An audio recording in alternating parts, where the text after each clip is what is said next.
Say what?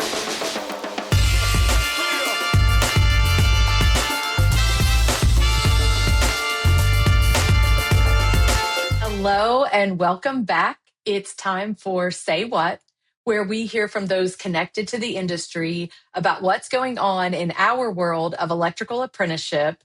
And this will always include topics that you suggest. So please do keep those coming. I'm your host, Cindy Sandifer. Without a doubt, we all know the electrical construction industry continues to grow and evolve. It's not the same as it was 10, 20, 50 years ago.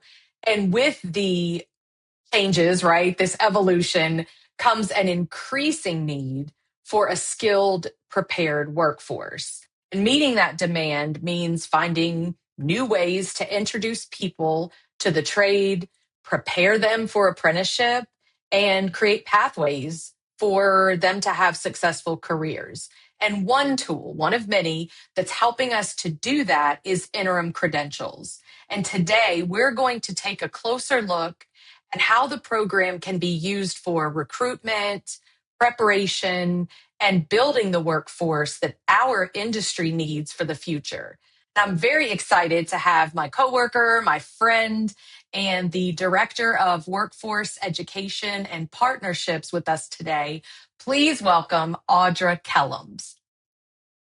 Jump into interim credentials. Like, I know you, Audra, but not everyone that's listening does. So please tell us just like a little bit about yourself, your background, how you ended up here, that sort of thing. Awesome. Thanks, Cindy. I'm excited to be here. First of all, Audra Kellums, Director of Workforce Education for the Electrical Training Alliance. Been with the ETA for 3 years now, which seems impossible, but spent a career in education as a teacher and then principal, and ended my career as chief officer over schools. And then when I resigned from that and had the opportunity to come to the ETA, I was just super excited because it's still in education. One of my main roles with my title is working with the interim credentials, and that's all about bringing opportunities to students. And so really felt like it was still in my wheelhouse and something where I was going to have to learn a lot about the electrical industry, but I felt like I knew the school side, and that might be a missing piece for the ETA, being able to help schools see the value of bringing a program like this to students. I love that because, and I talk about this probably too much on here, but I love when connections make sense, when you see how foundations, influence the current moment. And so it's like you could think, oh, I'm getting into something completely different. Right. And yet for you, it's like, I'm not going to go seamless, but it's this idea of you're transitioning from something you know so well that you've dedicated so much of your life toward. And it's just a different way of doing that. But it's like you're at home talking to educators, probably Yes. Like, I don't know if you talk to school boards, whatever, but these are people All you're the used to above. communicating State agencies. with. And it's crazy to me to even think about just in the 3 years how things have evolved and how conversations have even changed, which is super exciting. But love what I do and just happy to be a part of. It's an exciting time in the electrical industry, so I'm excited to be a part of that. Yeah, and from like I get a bit of a behind the scenes. Like we don't get to work together as much as I would like, but watching that, because again, like you're saying, I'll speak for me. Didn't come from the school system, don't have that experience, training, right, wisdom to pull from. And so it's so beneficial to have someone with that focusing on this part of what the ETA does. And I talk about it. Another thing I talk about a lot. I didn't come from the industry, didn't go through the apprenticeship, never been an electrical worker, and yet I'm still able to contribute. And I see that with you. It's like, yeah, no, you didn't go through the apprenticeship, but you have such an important skill set and talent that benefits the industry. So I love that. That makes me happy. Thank you. So a little bit about like a brief overview. I know some people will listen and they're like, I know everything there is to know about the interim credentials program. And then there's other people that are like, have no idea. So what like brief overview could you give just to someone who's not familiar? Sure. I mean, at its core, the interim credentials is a structured training program. It's fully online and it gives individuals this meaningful entry point to the electrical industry before they even have to step foot into the apprenticeship. When the course was created, our focus was on high school students. I'd say as the industry has shifted, though, and the need for electricians has grown, we've also had to expand our reach for the course. The key, I think, one of the key pieces is it's designed to be accessible for schools and individuals. You don't have to have a background in the trades. You don't have to have prior electrical experience. You don't have, as a school, you don't have to have a teacher with that electrical content knowledge. What you do need is a curiosity and a willingness to learn. Participants come out of that program with a recognized credential that provides them that direct pathway to an IBEW NECA training program. And when they apply, a training center knows they have the foundational knowledge and a genuine interest in pursuing a career as an electrician. And I think, as I think about it for the ETA, it's really, again, about creating opportunities for entry while raising the quality of the applicant pool. Because when you give people the right preparation and the right on ramp, it's a win for everybody. And the course is designed, it's that asynchronous, anytime, anywhere learning. And so you think about it's perfect. It can fit in a curriculum in the high school. If you're a young adult with a family, it allows you that flexibility to do that learning on your own time. And it's made up of 5 of the courses that an individual would take during their first year if they applied for their apprenticeship. So it's constructing your future, electrical job information, applied codology, electrical theory 1, direct current, and construction drawings. So all of those courses are rolled into one course called the Interim Credentials, and their topics, each one is a topic in the Interim Credentials. And when an individual completes that, they earn the national credential that they present to the training center, and they have the opportunity for advanced placement, a direct interview, direct entry. Every local committee makes that decision on how they're going to recognize the credential. And it's so cool because we spent decades using the, I don't know, slogan, but the best kept secret. And I don't Yeah, know that it was ever the plan. Like, it's not like, I don't feel like we were ever bragging about like, hey, we're a secret. I don't know that that's what the intent was. It's just people don't know. And we're right, moving from that into this. Clearly, we're being very intentional. I would say over the past probably 10 plus years, we don't want to be a secret. We want right, people to know us. But that's not enough. There has to be active steps taken. And I don't think, again, not intentional, but there was a lot of gatekeeping. So to get into the program, you really had to know someone or know right. something about it or have dabbled, even though you didn't, it felt like you did. Does that, you know what I mean? It's like, no, Yes. you don't have to have experience. No, you don't have to know someone. But if you don't have experience and don't know anyone, you probably don't even know this exists. Right. And again, I think about that accessibility. We have homeschool students to high schools to community colleges to CTE programs to community organizations. Again, it can be accessible to anyone. It's not a certain size of a community. It's not a certain location. Anyone can take this course and get that foundation under their belt before they go and apply. So I think that's And just a now we're talking huge about piece game of it. changing. Right. Right, it's a Absolutely. game changer, and it helps. We hear all the time with like data and stats and such, is one of the reasons people decide to quit or leave is it's not what I thought it was going to be. Now we understand that's a lot of hands on, so it's not necessarily the material that's being studied and consumed. That could be about the actual work the person's having to do. Correct. Interim credentials does offer that person that really doesn't know much but thinks this is the way they want to go. They get to at least, I mean, you're hearing about what the work's going to be. I understand you're not actually doing it, but you're, oh, wow, this is what time I'd have to get up. This is what the hours might be. This is, oh, I don't care about AC and DC theory. Why would I want to do that? It could be really eye opening, or the opposite is, oh, wow, this is incredibly interesting. My interest, I want to do this, and then they figure out what the next steps are. Absolutely. When an individual that's completed this course, when they apply for the apprenticeship, you've got an individual that, they have some teeth in the game. They've been in the content. That's totally different than just that individual that walks off the street. This person has spent hours in the content, learning about the industry. And we see just a much higher success rate for individuals that participate in a pre-apprenticeship type program like this in completing the apprenticeship overall. Yeah. And the fact that it's for anyone, it's for that high school. I mean, a middle school student could do it, I suppose, if their parent or someone got, but typically we're thinking high school, early adulthood, but it could be for that 40-year-old who's saying, hey, it's time for a career change and I want to check Absolutely. this out. Yes. Yeah.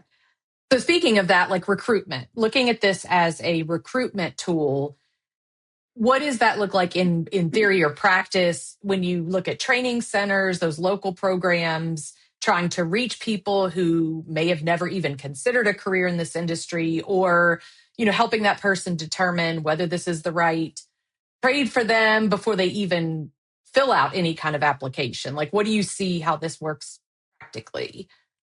Yeah, I think about in practice for training centers, it looks like a training center partnering with a high school, a workforce agency, or even a community organization, and just like opening that door and explaining, we have a program that we're going to offer. At the end, you're going to walk away with something, with a valuable credential, whether you decide to apply for the apprenticeship or not. And as you already mentioned, that kind of changes the conversation completely. You're not saying, you're making this 4 or 5 year commitment right out of the gate. You're just inviting them to learn something and that they get to earn a credential for and then decide. And that's just very different. And as you mentioned, it opens the door to someone who may have never considered it. I mean, you think about people that don't grow up with a family member in the trades, or they don't have an uncle who was an electrician, or a neighbor that talked about how great the career was. They just don't know what they don't know. The interim credentials, I feel like it gives training centers and training directors and instructors, just a reason to be out in the community, in those schools, having those introductory conversation. And then they have a tangible thing to offer, not just a brochure.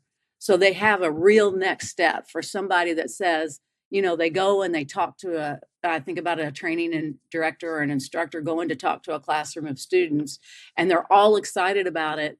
And then the training director leaves, and okay, that kind of goes by the wayside. But they have a tangible next step, like, if you're excited about it, here's what you do. And they can actually take that next step and find out if it's right for them.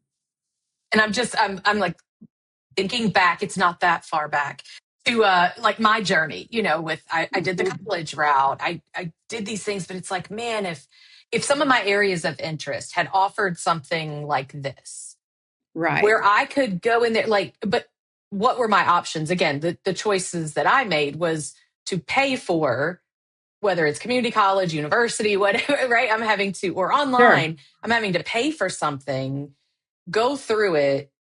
I'm out with, a credit. Sure, I might have, 3, 4 credits or something, but it may not really get me a good look into the career. It's typically a very specific class, kind of specific. It may not really help me see the future. And I feel like Right. interim credentials is set up to help see that. It is designed to do that. And now we have, of course, our schools and our organizations get our best pricing at $350.22. But we also have our skills prep website, which makes it accessible to anyone. And we have an affiliated pricing, and all of those, we've just got options for everyone. And when you think about the minimal cost that you invest to test that out as compared to even one college course, just the return on investment for an individual is, it can just be life changing. Absolutely. All right. So unless we're under a rock, which sometimes I'd like to crawl under it and sleep there for a bit, but Right. we're not. So there, unless again, truly, if you're not paying attention to social media, the internet, the news, there is such a flooding about, and it's not just about electrical. It really is about skilled trades, trade schools, infrastructure. We're hearing that everywhere. We're seeing major players and Yes. contributors giving money to help bring in more skilled trade workers. And so the electrical industry is not immune to that, which is good, right? We're hearing so much about this growing demand for electrical workers. So where does interim credentials fit into this larger if you will, workforce development picture? You know, And could it be used? I guess thinking of that too, like, can it be used to help these local programs kind of overcome and reach new or traditionally underserved populations, people that they never felt like they had to reach to? Sorry, I wanted to add that in there. sure. Oh, absolutely. I think, that's one that when I think about the program's potential, I think that's where it's really the most exciting. Um, as you mentioned, like the demand for electricians and other trades as kind of at an all-time high, and we need a pipeline, and that pipeline has to start somewhere.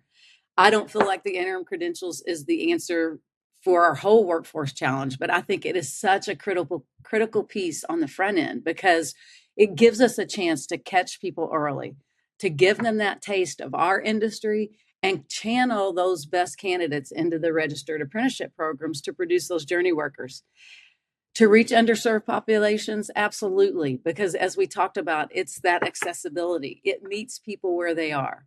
It's a short-term commitment, but they earn a nationally recognized credential and they have a real pathway to a career that pays well and offers lifetime security. And again, people don't know what they don't know, and they're craving some of that. High school students to the young adults, it's just so important now. I feel like more than ever, more than it's Yeah. ever been before. Yeah.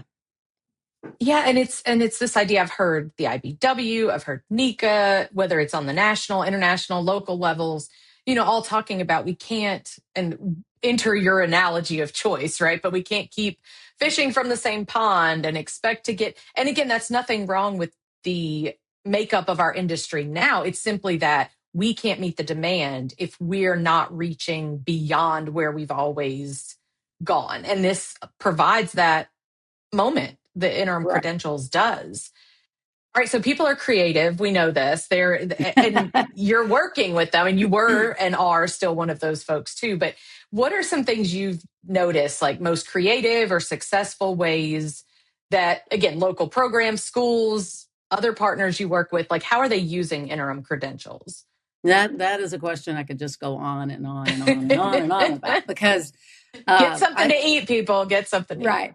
I mean, again, when this program was created, I feel like it was all about reducing barriers, and I feel like the program can really be molded to however it's going to fit best for your current area. That's another huge win of that. But obviously on the high school, the CTE side, our traditional high schools, they embedded the IC into the school day, so students are really just earning their credential as part of their regular coursework.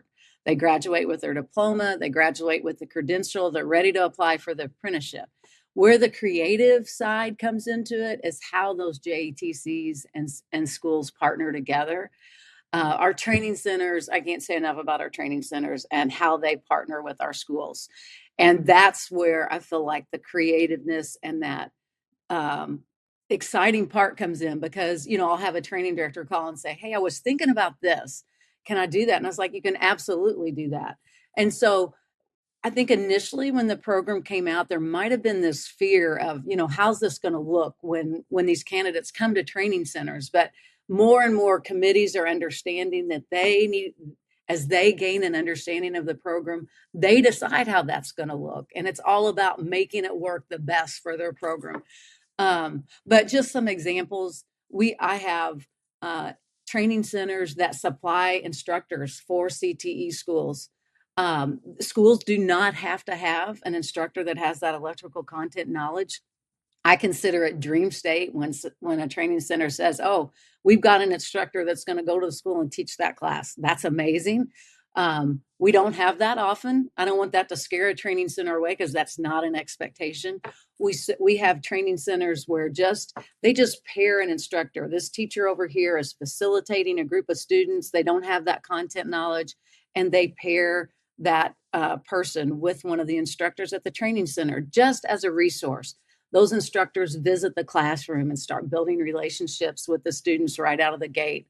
Um, we have a great report section in the interim credentials. And so even if a teacher doesn't have that electrical content knowledge, they have access to reports to see how students are doing. If they're in a certain topic within the course and they're struggling, that's where that resource at the training center is a huge support system, because they can reach out and explain what's happening. Sometimes that training center comes over, that training instructor or director comes over in person. Sometimes they just provide some additional resources. We see them open their doors to schools, hosting the students on field trips or doing a mini camp, so that students get a taste of, especially in our traditional high schools that don't have any kind of lab component, training centers inviting them in because they're in our course and maybe simulating or just getting them some exposure to some of that hands-on while they're taking the IC course. I think about community colleges. They have some introductory trades courses, and some of them are bringing the IC on to kind of fill that gap, because in their traditional program, students would take their trades courses and then not know what to do next. Now implementing the IC, it's kind of bridging that gap and giving them that next step to connect them to the IVW NICA program and creating that bridge. Gosh, another exciting example that I never even expected, but we have two right now adult reentry programs where those are providing a pathway for individuals who have been incarcerated and are getting ready to transition back into the community. And of course, when this program was created, that wasn't the original intent, but again, it's that kind of forward thinking that I think generally changes outcomes for people, for communities. And I think about all of those, and I think you mentioned this earlier, Cindy, but one of the common threads in all of these examples is the intentionality. The programs that are not just running the curriculum and handing out certificates, they're super intentional, and they're helping their individuals in whatever that program is move to the next step and connecting them to the next step, which is just such a big piece of it. It's awesome. Like, I was sitting here thinking, we're creating this guidebook, if you will, because Exactly. I have all these things I say all the time, but like, I don't love the reinvention of wheels. I'm like, man, if this works, like, let me mold it and Right. fix it to me. And to me, that's what I'm hearing you say. It's like, this place does this one does that. And so now there's this way of connecting. You've almost created, hey, I do this. Let me ask you some questions about it, because I'm not sure how that works in my area. But just all these examples that you're now able to take back to people that are interested, and you can And that's share, not, it's exactly practical true. and what works. Yeah. And I try to keep a running list. Like when a training director reaches out to me with something different or something that I haven't, or like, I try to add that to the list. So um, when I present at our regionals and things, I challenge people. Maybe you have another idea. I mean, people, you know, that we don't know every situation. And when you're in the situation, you're more excited or determined to come up with a solution or how this could work for you. And that's the thinking that we need right now with the state of the industry. We need everybody pushing in the same direction and thinking outside the box. And so I see it just being a win for everyone. Yeah. I talked to a gentleman, Big John. I met him at a conference, and he was actually on the podcast a few years ago. And but he works a lot with returning citizens, right? People that are coming back into their Nice. Yeah. communities after being incarcerated. He himself is a testament to that. That was his story and his journey into the electrical industry. So now he gives back. But I would have never thought interim credentials and connecting it to that. And now it's like, wow, someone's coming back, they're wanting that second chance, they're wanting to do better, right? We're They're not sitting here in motivated. judgment. Yeah. And it's Right. like, now I've given you something that you can actually sustain life, right? It's a livable wage. It's something that can pay your bills and give you some downtime. And, I've never connected the two. So I'm really glad you did, because I think that's an Well, important part. and I would be remiss if I didn't mention Veep, because even though Veep Oh, is yeah. kind of its own functioning area within our organization, it's just as amazing, offering that same opportunity for veterans. And so, really, again, accessibility, reaching people Mm. wherever they are, whatever stage they are in life, and giving them that solid first step to the Yeah, apprenticeship. Yeah. right. Yeah, 'cause again, other places it's being used. So, how important are the partnerships? High schools, Uh, community colleges, career and technical, like you've mentioned so many community organizations, the local training programs, like how do they make this successful? yeah, they're not, I mean, they are essential. I think the program does, it's not ever going to reach its full potential if we only promote it within the walls of the training center for people who are already looking at apprenticeship. We have the value of the course as a recruitment tool depends on getting in front of people who aren't yet on our radar.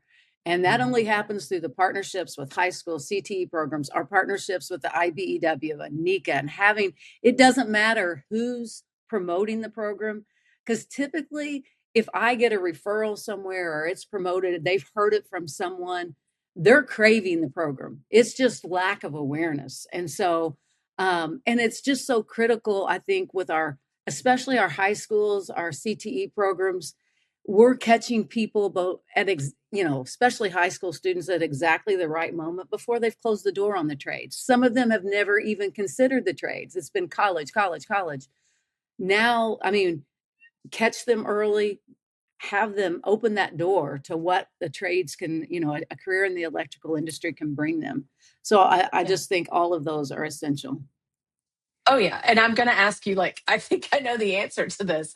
Um, so are we looking at it, we the ETA or you the person who's so involved in it, like is interim credentials a recruitment program, a preparation program, or a workforce development program? And I think your Yes, answer is yes, and yes. Yeah, yeah. I would have to say all three.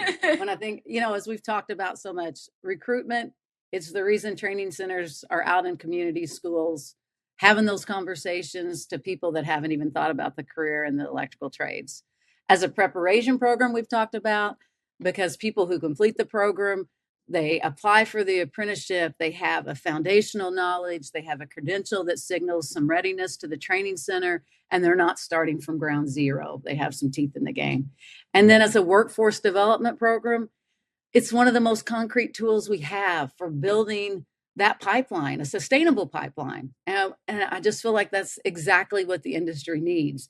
When you talk about meeting numbers like we're going to need, the interim credentials is a first step to meeting those numbers and bringing more and more people in. Yeah, I just Yeah, think it's huge. it is. Yeah. It is, and I know one thing that's talked about too is it helps that person and that training center if it's not what I want to do, right? If Absolutely. that's enough of a look into it, now I've helped myself and I've also helped that local program, because I could have been a wonderful applicant and done great, and so then they bring me in, and that's when I find out. So now I've taken a spot, right, and I've got to go figure out Right. something else, and they've got to do something else.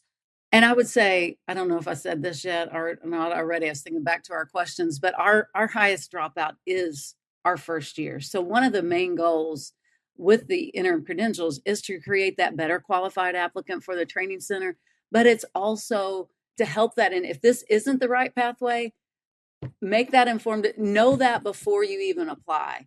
And we're hoping it does reduce our dropout rate of our first year. And we are seeing a higher completion rate for those that participate in a pre-apprenticeship program like this. So it is just huge. We want strong candidates, people with that have an understanding of what it's about, and want them to have a successful lifelong career. Mm. Yeah, and you've got data. You've got the data, like you're saying, the stats that show the completion. You've got these, training directors, instructors that are saying, here's what I'm finding from the Sure. folks who went through it. So I'm going to pretend that I'm a training director now, and I'm saying, okay, Audra, I hear you. We need more qualified applicants. I have no idea where to start. Like, how does this help me? Okay, first of all, I'm their partner in that for sure. And I will walk them through every step. And I would say, just start small. You don't have to have this big formal outreach strategy. You could start simply by offering it to those on your ranking list through the skills prep website, We have a flyer that you can give to those on your ranking list, and they get affiliated pricing, and the flyer tells them how to do that. The only role of the training center is getting the email from the person when they create their account that yes, they're affiliated. Choose Then I'm going to switch gears and go to choosing one local high school. The school can own the program. Your role in that is being that resource. It doesn't have to be this big capacity. You are in control of what that partnership looks like, and the schools appreciate any type of partnership. And so choose one school and start small. And then as you see the benefit, you see some stronger candidates coming through the application process because they've completed the course. That's where that momentum builds and you get that excitement, and then you are less hesitant. Oh, I can reach out to another school. But just don't be afraid to start. And if you're nervous about it, I would say send me that contact. Let me do some of the initial legwork for you, and then bring you in as a partner. If I go to let's say I go to the National School Counselors Conference and I get a school that's interested, the first thing I do is try to connect the training center to them. The sooner we build those relationships, the better, because we hope those students are going to feed right into that training center. So the sooner we can build those relationships, the better off we are. A lot of times, I love it when the training center is sending me like, "Here's the school. Can you reach out to them and engage their level of interest?" I love doing that. I'm happy to help in any of that onboarding and walking schools through, getting them set up. And then the training center, they come in when they feel like they go visit the classrooms, things that I'm not there to do in person. So I would just say when we partner together, we can find a way where it's attainable, that it's not overwhelming for the training center, because everybody's capacity is different. And so I never want to, I want the training center to own as much or as little, put it that way. I'm there to partner with them and help them make it happen. But I would say, don't be afraid. Don't feel like you've got to have this big formal strategy ready to go. It's really, you can start small and really have a big impact, even just starting small. So, Audra, it's so important, and something that, like, I have a slogan now. It's not one size fits all. Like, it's definitely not that, but it helps all. Do you know exactly. what I mean? Like, it's like you use Right. it how Yeah. you need to use it. Make it manageable. And I loved the bite size, right? I think that's Yes. even in our personal life, it's like, I'm going to lose 50 pounds. No, start with 3. Exactly. Lose Make it 3 pounds, right. Make it right? attainable. Yeah. Yes. And then I think your connection and support. If, again, I'm putting myself in the place of a training director that wants to utilize this tool, sees its value, but I just feel like overwhelmed with all of my responsibilities, or maybe I just feel so uncertain about my ability to work with these various groups of people. And so for you to say, "Oh, no, no, no, I'm with Don't you the let that whole be their way." barrier. Right. Yes. We're Like, all I've about done removing those this. barriers. Yes. Yes. So I love that. I think that for me, that would be huge, in that I don't have to figure it out. I've got someone that's done this, kind of been there, done that. This is their area of expertise. It really just lightens the load Yeah. completely.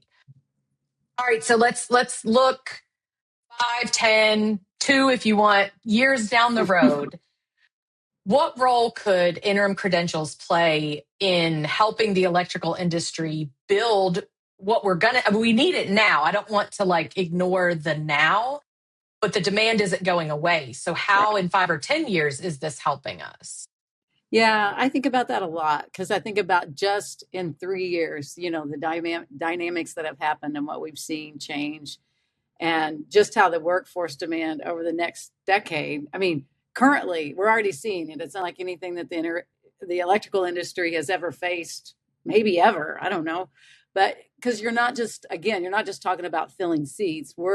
We've got to expand the talent pool. We've got to reach community and populations and people that maybe historically we've never connected with, and we've got to do it to scale.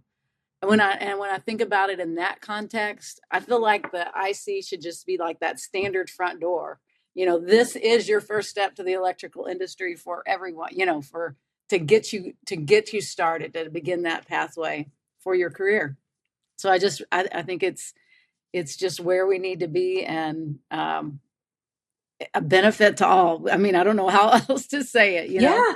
So No, it's so accurate because numbers matter, but they're not enough. Like to right, say, oh, we had 5 million applications this year, right? right, But of those 5 million, only 100 were qualified right, or chose to, it's like that 5 million. Yes, it's cool that we've reached that many people, but what's missing if we're right. not retaining, if we're not able? So I think it's a fantastic point that it really does build something beautiful for our industry. Yes. Audra, thank you. I Thank see you. I you. mean, again, I say we don't get to work together super close, but I do see the impact of your work. And so I'm just super grateful for you bringing this to us and then allowing it to grow as it has in the 3 years that you've been doing it. So truly, thank you. Thank you, and thanks for having me and helping me every chance I get to put something out there. It helps create more opportunity and spread the word to somebody else. So I appreciate the opportunity. Absolutely. Thank you. Thank you. Okay, you know how you think you know a thing and understand it, and then you hear someone else talk about it and you realize, wow, there's so much more. That's how I felt. I have sat through events, regionals, NTI, where Audra speaks about the interim credentials program. So it's not new to me. And yet there was so much in that. I feel like that I didn't know or didn't quite grasp. So I hope that you experienced the same. Audra, thank you so much for all that you do. That's capital all, for our industry and how you're helping to spread the word, how you're connecting people and supporting. Just really appreciate you. Big thanks to you, the listeners, for taking time to join us and joining us consistently. Remember that we want to hear from you. This is for you, right? We want it to be something that's enjoyable, helpful, relatable. So if there are topics that you would like us to cover, please send me an email to saywhat, that's SAYWATT, at electricaltrainingalliance.org. Until our next episode, please stay connected with us through our newsletters, blog posts, social media. Follow us there, please. Subscribe to the podcast. That way you'll know when there's a new episode, and go ahead and tell somebody about it. Stay powered up, and we will see you next time. Say what?